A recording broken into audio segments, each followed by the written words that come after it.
Istorija Bosne počinje od turskog doba. I sve ono što je bilo i što se dešavalo prije toga, kao da se zanemaruje, kao da se ne priznaje, ali u velikoj mjeri i ne zna se, ne poznaje se.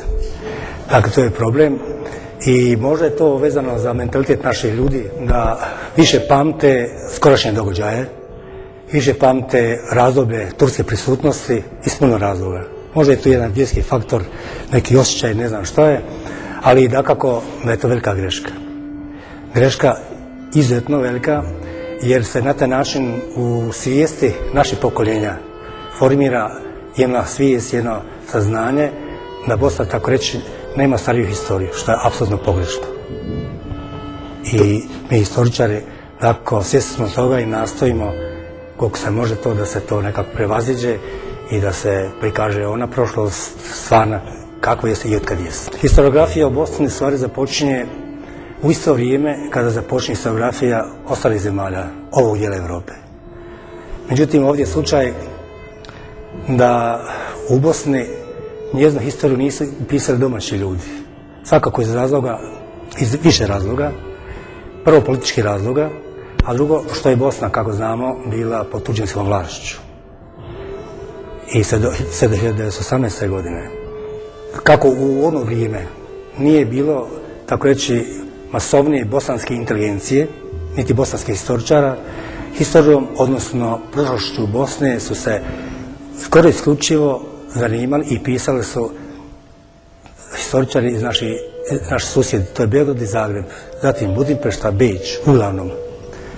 Tako da, dakako, s obzirom da je riječ o historičarima drugih zemalja, a plus toga mi znamo da je politički Bosna uvijek bila jabuka razdora, da su posljediđali svi, i to ne u zadnjih 100-200 godina, nego tako reći otkad postoji Bosna. Dakle, oni su sa tog gledišta pisali iz interesa one zemlje i one historiografije koju zastupaju. Tek predstoje velika istraživanja, veliko pisanje budućih generacija da se nadoknadi ono što nije napisano u proteklom razdoblju, a to je 150 godina koliko inače traje ta europska historiografija.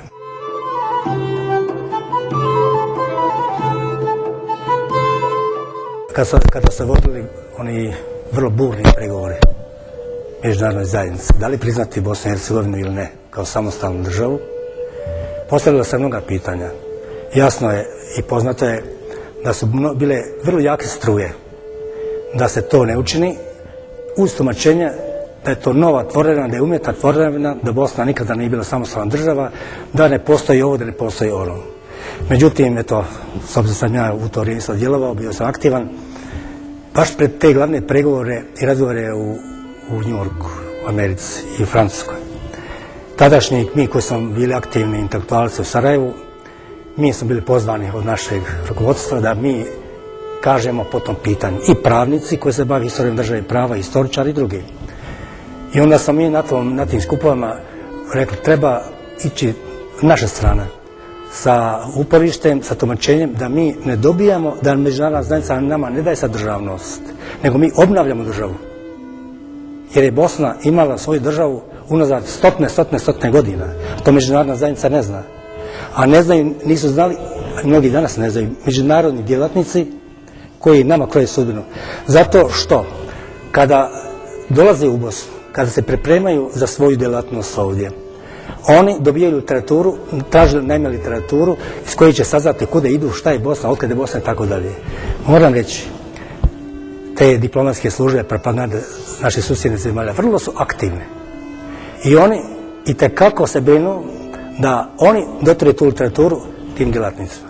I nije čudo da mi često od visokih međunarodnih službenika kod nas čujemo izjave koje su apsurdno historijske za nas. Apsurdne.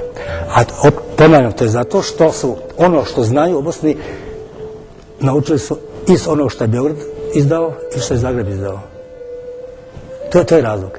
I zato nama predstoji otkrivanje u stvari naše Bosne i ponavljamo s početka vašega pitanja, to je da u našem narodu prije svega izbacimo iz svijesti da njihova zemlja, Bosna i Hercegovina, nije od jučer. da Bosna nije postala država tek 1992. godine, nego evo kako ćemo ovdje vidjeti na ovom stablu, unazad 700, zapravo 1200 godina.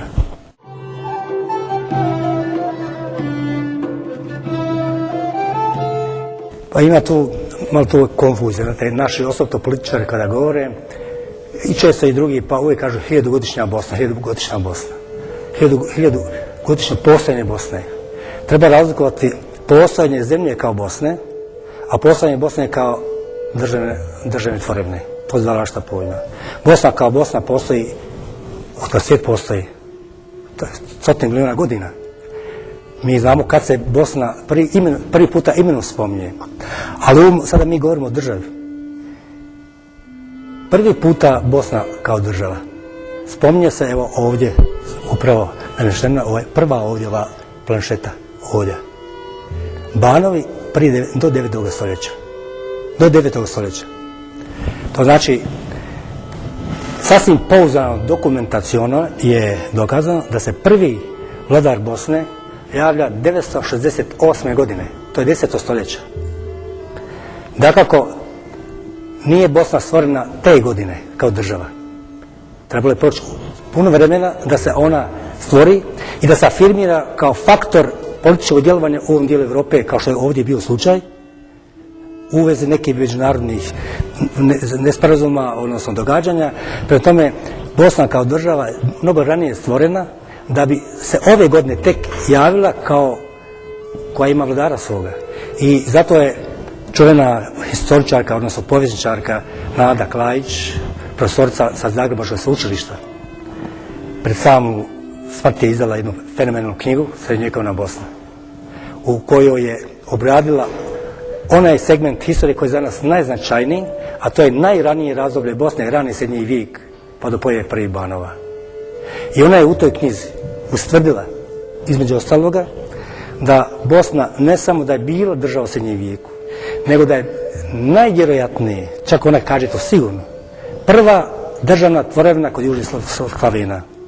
To je ovakva knjiga debela, sad mi nema vremena da elaboriramo njezine te argumente, ali ponavljam, to tvrdi najpoznatija historičarka Hrvatske, koja je napisala nekoliko tomova iz srednjovjekovne Hrvatske. Prema tome kompetentna, krajnje kompetentna osoba.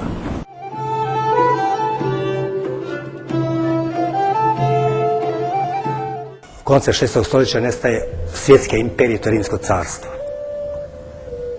Rimsko carstvo se stvaralo, da samo pripomenem, od Atlantika, od Maroka i Engleske, preko čitave Europe, sjeverne Afrike, sve tamo do današnjega skoro Irana i do Sudana. To je bila Rimska imperija.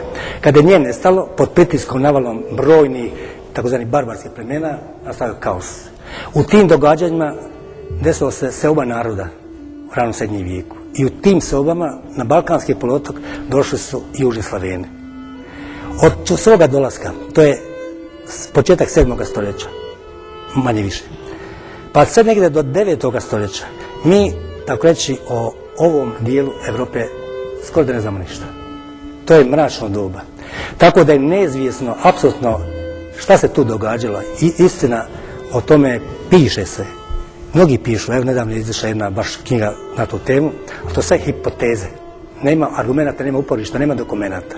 Rijetki su dokumenti i spomenici koji tome govore. Čak što više. Za to razdoblje, to mračno razdoblje ranog srednjeg vijeka, dakle od 7. stoljeća do 9. do 10. stoljeća, daleko više podataka daju arheološki spomenici nego historijski. I tu su najpozvaniji arheolozi za to razdoblje. A ja sam i historičar i arheolog.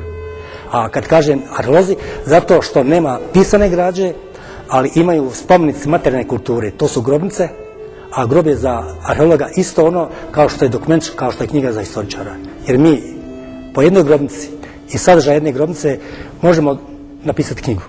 Ko je ukupan, kada, čiji je bio, čime se bavio, šta je jeo, šta je pio, šta je bio po statusu, od čega je umro, kako se je nosio, sve kompletno možemo dati podatke. Prema tome, za ovo razdoblje nema puno podataka i nesumnjivo kroz ti neki 250 godina dešavalo se to da su ta plemena, srpska, hrvatska, slovenačka i tako dalje, koja je došla ovdje, to je vrijeme prilagođavanja u novoj situaciji na novim prostorima.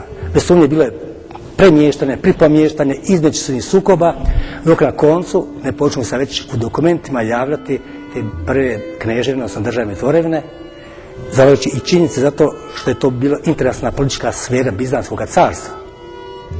On je nasljednik Rimskog carstva i onda se javljaju te prve vijesti kao što je Konstantin Porfirogenet, kao što je onaj i na taj način to je razlog da mi nemamo validnih podataka za to razdoblje. Sada, u tom razdoblju kroz te 200 godina šta se dešavalo s Bosnom? To je pitanje najinteresantnije i pitanje kojim se najviše bavili ne naši historičari, mi nismo imali prije historičare koji se u toj mjeri bavili ovim pitanjem, nego opet strani historičari. Oni se najviše time bavili. Ukratko da mnogo ne govorimo o tome. Njihov opći zaključak je, opet moram nažalost govoriti, hrvatski i srpski historičari. Sve što se dešavalo od 7. stoljeća do 10. stoljeća kad se Bosna prvi puta javlja u dokumentima, sve što se ovdje dešavalo, sve je, ako su zagrebački i hrvatski historičari, to je sve uvezano za Hrvatsku. Bosnu su nastavila hrvatski, hrvatska plemena, hrvatski narod, ako su u pitanju beogradski historičari, to je srpski. Sama činjenica da sve historije, udžbenici na tu temu, općenito recimo historija srednjovjekovne Srbije, historija srednjovjekovne Hrvatske. I jedni i drugi, dakle, potpuno dijametralno na to gledaju. Tvrde jedni ono, jasno. Ne mogu biti dvije istine, nego jedna istina. Nije bilo ni jedno ni drugo, nego je opća teorija koji su razrađivali arheolozi, prije svega ne historičari, jer smo rekli, ovdje nema dokumenta, nego samo materijalni dokazi. Naime, stav arheologa je da se sa Bosnom desilo nešto, jedan fenomen, on je više kao što je bio sa Albanijom, sa Grčkom na Balkanskom poluotoku, a to je da prilikom doseljenja Slavena na Balkanski poluotok, da je u velikoj mjeri, ne apsolutno, nego u velikoj mjeri da je teritorij današnje Bosne i Hercegovine bio zaobiđen slavenskih plemena. Zašto? Zato što su Slaveni stepski narod, ratari i ravničarski narod. Oni se boje planina i nisu za ta područja, manje više. I desilo se to, dakle, kad su oni došli do planina bosanskih, planine, barijera. A drugo, ovdje je preostalo predslavensko stanovništvo u ogromnoj mjeri. Jer kada su barbarska plemena pri raspadu Rimskog carstva prodirala na Balkanski poluotok sa istoka, sa sjevera, svi oni ugroženi stanovnici rimskih gradova, to je današnja Vinkovci, Osijek, zatim Đakovo, da ne nabrajam tamo, i Budim, oni se povlačili, predima povlačili i gdje će naći sklonište? U brdima, planinama. Oni koji su bili dalje, oni su otišli na Dalmatinsku obalu i na otoke. I to je ono romansko stanovništvo koje spominju rani bizantski izvori. Prema tome, prvo, dakle, brdsko-planinski karakter zemlje bio je razlogom da u velikoj mjeri zaobiđu ta plemena. A drugo, u Bosni su uvijek stanovali, dakle, svi stanovnici koji su prošlost naseljavali ovo područje. Oni su imali su sreću da je njihova zemlja bila izuzetno rudno bogata. To su metali. I od prehistorije, pa evo do najnovijeg doba, znamo šta znači željezara, Zenica šta je značila do nedavno i opet će značiti, kroz sve hiljade godina, kroz sve epohe, najveće bogatstvo i najbitniji faktor je zapravo bio njezino rudno blago, to je metali. Jer su metali u svim vremenima bili strateški. Gdje nema metala, nema oružja. Gdje nema oružja, ni se može napadati, ni se može braniti. I ovdje, dakle, to stanovništvo imalo tog metala, imalo oružje, a brdsko-planinski gruštaci su inače svugdje poznati kao izuzetni ratnici. Kao recimo što su u Nepalu, kao što i drugdje. I to su razlozi da su u velikoj mjeri zaobišli oni. I tu je ostalo, dakle, manje više sačuvano, dakle, pred slavensko stanovništvo. Međutim, nije tako ostalo dugo. Jer su sa svih strana bili opkoljeni i kroz stotine godina komuniciranja, trgovina, slavenizirali i jezički, i kulturološki, i ovako i onako, i u srednjem vijeku, u 15. stoljeću, Bosna je tipična slavenska zemlja, bez apsolutno ikakve razlike. Ali imamo pisaca iz Venecije, iz Dženove, iz Mađarske, koji upravo u svojim djelima, kao što je Frlati, čuveni jedan pisac iz Venecije, uvijek kada piše se ovo napominje posebnost Bosanaca, odnosno na sve susjede. Pa recimo taj Frlati u 17. stoljeću na jednom mjestu kaže: na Splitskoj rivi, među masama tamo ljudi, iz daleka se prepoznaju izbjeglice bosanske, oni koji su prebili kad je Turska dolazila. Kad visoki, stasiti, plavi. A opet jedne druge prilike, tamo u Budimu, glavni grad nekadašnjeg Mađarskog kraljevstva, i to opet daje odluke te, na kraju krajeva i Evlija Čelebija. U 17. stoljeću znamo njegovo pisanje o Bošnjacima, i po jeziku i ovo i ono, odnos na Turke, na ove i na one. To su, dakle, eto, samo neki faktori.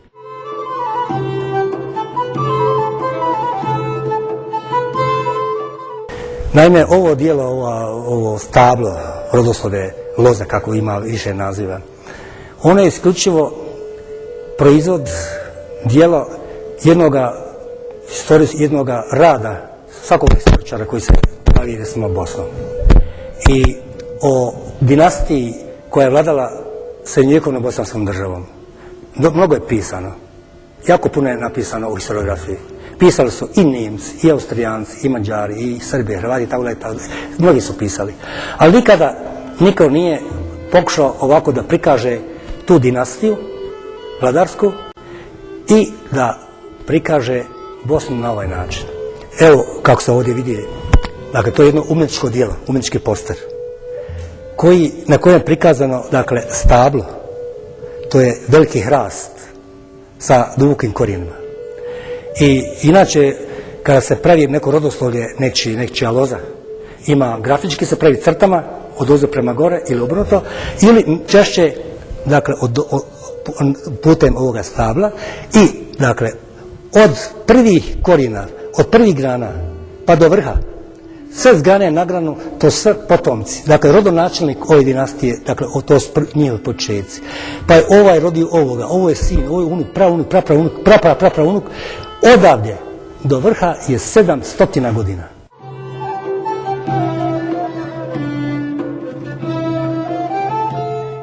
Ovo, dakle, sve što je napisano, svako ime, svaka godina, to je provjereno ne po jednom dokumentu, nego sučeljavanje brojnih dokumenta do kojih se moglo doći. Ovdje kaže banovi do 9. stoljeća. Preskočimo to. Prvi iza toga godina, što je bitno, 968. godina. Je tako, ban nepoznatog imena. O čemu se radi?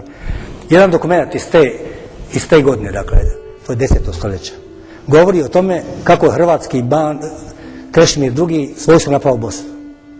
I u tom kontekstu tih zbivanja kaže ban bosanske povuk sa svojstvom tamo prema Drini. Ako se spominje ban Bosne, ban je ono što je kralj, što je car. Jer je u Bosni u prvih nekoliko stotina godina postojanja bosanske države bili su banovi, pa tek kasnije postala i kraljevina. Prema tome, 968. godine spominje se ban bosanski i u dokumentu ne daje mu se ime, ali se kaže ban bosanski. Isto se ponavlja 1042., 1084. i 1103. godine. 700 dokumenta. Ovdje imamo 1044. mislim godine, kad se spominje ban bosanski, koji je bio saveznik bizanskog cara u ratu nekome. I dakle, Bosna je sklopila politički ugovor sa bizanskim carom, koja je bila ogromna imperija, u ratu. I tu se kaže bosanski ban. Prvi imenom Stjepan, evo ga tu, 1084, tako, i od tada pa do gore, do vrha, imamo sve imena banova, kraljeva, onda njihovih članova dinastije i kraljica, princeza, prinčeva. Ovaj umjetnički poster ima 3 značaja. Prvi je značaj umjetnički, kao umjetničko djelo. Iz ga radila 2 akademska slikara, to je Nedžad Šmanjčanin i Mirza Ibrahim Pašić. Dakle, oni su kao umjetnici izuzetno dopadljivo izradili ovako kako vidimo. Dakle, umjetničko. Imamo historijski značaj, ovo o čemu smo do sada govorili. Bosna ili država nije, kad je, šta je, kako je. I na koncu politički značaj. Politički značaj ovoga što je ovdje naneseno je taj da na jedan do sada koji eto kod nas nije bio takav slučaj, da na dopadljiv način, na jednostavan način, na jednom mjestu prikazuje Bosnu u razdoblju kroz 700 godina. Kako je akademik Muhamed Filipović nedavno rekao na promociji ovoga, kaže, Bosnu više ne treba ići gore avioni satelit da se gleda, nego se vidi ovdje sva. Zašto? Zato što je ovo stablo odavde, dakle, ponavljam, to je 700 godina. A u našoj dosadašnjoj historiografiji uglavnom se polazilo od bana Borića, od 1163. godine. I na ovaj način se plastično vidi, dokumentacijono, da je državnost Bosne ide za 200 godina još dolje dublje, ako ne i više, kao kaže Nanak Lajić. I pazite, Bosna koju toliko negiraju i negiraju dan danas. Najednom sad se pojavljuje jedno ovako djelo koje se vidi i pročitati i vidjeti, dakle, da ne samo da je ona postojala, nego da je postojala u kontinuitetu kao država od 10. stoljeća do 15. stoljeća. Dakle, 1463. godine. I dakle, odavde, prvi Banova, do Kulna Bana, recimo, to je 200 godina. I gore od Kulna Bana pa do gore 500 godina. Sad vi kažete kako sam ja došao do podataka, jel? Gledajte, svaki od nas ima svoje korijene, normalno. Ali malo ko od nas zna, komu je dobro zna ko je djed, pradjed. Ali već pradjed i prapradjed malo će ko znate. A to je neki 120 godina, 130. A ovdje je u pitanju 700 godina. Istina, riječ je o kraljevskoj dinastiji, pa ima dokumenata, ali daleko onoliko koliko bi se očekivalo i koliko je potrebno. I još drugi problem je veliki bio taj što o mnogim ovim događajima, o datumima, o ličnostima imamo dokumenta koje potpuno suprotno daju podatke. I Sorča ona mora upoređivati je li ovaj tačno, je li nije. Je li recimo princeza Marija, kralja Tvrtka, je li mu sestra ili tetka? Neki kažu jedno, neki drugo. Pa se mora upoređivati, pa istraživati, pa druge dokumente, pa ono, dok na koncu se ovo nije dobilo kako je ovdje. Vi pitate da li će biti, kakva je reakcija, jel? Pa bit će dvojaka. Mi znamo iz iskustva, što god mi historičari napišemo, naravno se dočeka u javnosti, ne domaćoj, manje više, ali znamo kojoj, na nož. I svi oni koji se osjećaju Bosancima, koji ovu zemlju osjećaju kao svoju zemlju, koji vole historiju, prošlost, bez obzira je li on Mađar ili Čeh, ako živi u nekoj zemlji, da on zavoli tu zemlju, bez obzira je li po porijeklu taj i taj. Dakle, svi ovo kada vide i kada pročitaju i kada proanaliziraju, bit će im drago da je ta zemlja, napačena zemlja Bosna, da ima ovakvu bogatu historiju, a ne onako kako su zlonamjernici ili bosnomrsci uvijek govorili i kako govore. Kad je pitanje da li će biti reakcija kakvih. Vidite gore što piše bosanska dinastija. Ono bosanska, zapamte. To će mnogima smetati i vidjet će reakcije samo zbog ono što piše bosanska dinastija. Jer u historiografiji našoj piše srpska dinastija, bosanska, hrvatska dinastija, bosanska. A ovdje sad piše bosanska kao što jest.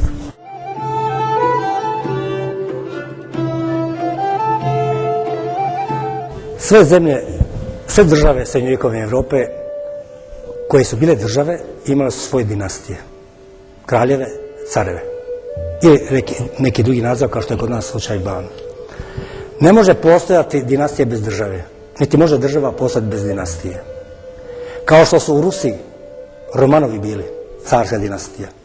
Kao što su u Austriji Habsburgovci, je tako? Kao što su u staroj Mađarskoj, odnosno Ugarskoj bili Anžuvinci. Kao što su u Španjolskoj bili Aragonci ili u Bojkov Šišman i tako dalje.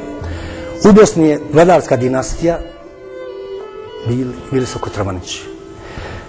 O Kotromanićima napisano jako puno u udžbenicima, odnosno u historiji, opisano. Međutim, ni tu nema jednoglasnog mišljenja, nego svaki autor znači otkud je, on piše drugačije. Pa tako recimo u austrijskoj literaturi oni dokazuju da su oni iz Štajerske. Mađari da su porijeklom iz Mađarske. Njemci da je porijeklom Gotska dinastija. Hrvatska, znamo da je Điro Truljka, poznati naš historičar i arheolog, on je pisao da je to hrvatski dinastija, čak da su iz Slavonije porijeklom. Srpski historičar pak da je to grana Nemanjića, tako dalje. Odmah moram reći, ništa od toga nije tačno. Jer nijedan koji to govori apsolutno nema nikakvog uporišta u dokumentima. Nigdje ne piše ni jedno ni drugo treće. Da bi se lakše shvatilo o čemu ja govorim. da su oni to porijekla, recimo, porijeklo Nemanjića ili da je Hrvatska donese. Kako bi se to desilo? Da, recimo, kralj, evo ga, Tvrtko prvi, evo ga gore. Njegova baba je bila hrvatska princeza. Kralj Ostoja oženio je kneginju Hrvatskoj Nelipić. Zatim, kralj, nemam ga ovdje, on je Kotroman, on je oženio srpsku princezu. Posljednji kralj Tomašević, Stjepan, on je oženio Jelenu, kćerku despota Đurađa Brankovića. Kako su mogli ženiti da su oni isti rod? To je apsurd. Prvo to. A drugo, dokumenti apsolutno nijednom riječju ne govori to. Nego, Kotromani su domaći rod čiji su korijeni upravo ovdje u Srednjoj Bosni. Pa i u literaturi često se navodi da su dobili ime po Kotoru, Kotorac. To je nedaleko Butmira. Kotoromani, ima neke kombinacije. Ali, bez obzira da li su oni iz Kotorca ili ne, mi imamo dokumente, sačuvane, koji eksplicite govore ko su Kotromanići, da su oni bosanska dinastija i da je vladala Bosnom otkad postoji Bosna. U jednom dokumentu koji je izdao kraj Tvrtko, Dubrovačkoj republici, nekim povodom, i u kontekstu onoga što piše, kaže Kotromanići vladaju Bosnom od njegovog postanka. Povelja kralja Tvrtka I, mislim da je 1356. godine. To može svako pročitati. Papa Grgur IX iz 1232. godine, povodom Vjerskog rata ovdje, kada je inkvizicija bila poslata da istrebi bogumilstvo, odnosno herezu bosansku, on u tome u pismu Banu Ninoslavu iz 13. stoljeća kaže: svi tvoji preci, consanguines, progenitores, su bili bogumili, odnosno heretici. Imamo puno takvih koji govore da su Kotromanići domaći rod i kao što Tvrtko u svojoj povelji doslovno kaže Kotromanići vladaju otkad postoji Bosna. Dalje, nikad se nije desilo kroz 700 godina koliko je postojala srednjovjekovna bosanska država. Nikada se nije desilo da je čak i bila kombinacija da iko zasjedi na prijestolje iz članova dinastije Kotromanića. I kad su u raznim događajima, državnih udara, ovoga, svađa, kad su bile neke kombinacije, predstavnici Dubrovačke republike, mislim Venecije, dolaze sa prijedlogom da umjesto svrgnuta kralju Ostoje, to je 15. stoljeće, da dođe na prijestolje Hrvoje Vukčić, najpoznatiji velikaš današnje Hercegovine Huma. A ovi njemu kaže ne. Kaže to narod, ne samo feudalci, nego narod ne bi dozvolio da iko zasjedne na Kotromanića. Prema tome, to, dakle, ima još puno argumenta koji govore da su oni domaći roda i da su porijekla. Recimo, ovim Njemcima je bio razlog da su oni gotskog porijekla Kotroman, ime, Kotroman, ono man. Međutim, imamo taj dočetak u iranskom jeziku. A imamo kod nas prezimena Altomanović, Altoman i tako dalje, Turman i tako dalje. I onda te što su sami pisali, su razne špekulacije bez ikakvog istorijskog uporišta.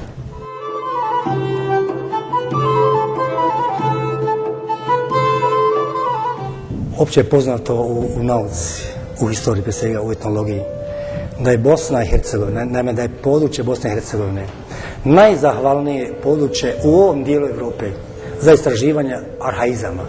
Arhaizam znači stari imena, stari običaja, stari manira, sve ono što je staro. Zato što, ono s početka našega govora, što je Bosna kao brdsko-planinska zemlja svojom konfiguracijom bila zatvorena za vanjske utjecaje. Nije bilo prometnica, nije onda bilo brzih cesta.